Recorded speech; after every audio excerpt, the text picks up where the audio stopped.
This is a bit of a different video whereby I'm going to explain very briefly the pros and cons of various biomes for living in survival mode. Let's go!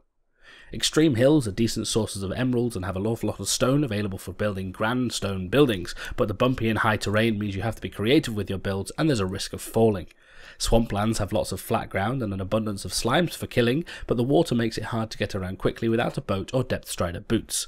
The plains are also nice and flat, it's easy to get seeds and to find villages and horses, but the lack of both trees and initial shelter are disadvantages. The taiga and snow biomes have lots of wood and ice, but the freezing water and falling snow can be quite frustrating for outside farms. The desert obviously has lots of sand for sandstone and glass, and desert villages and temples are good for looting, but the lack of water, trees and passive mobs make it a hard biome to live in. The forest is great to live in due to the abundance of trees and mobs, but clearing a space is sometimes difficult on your first day.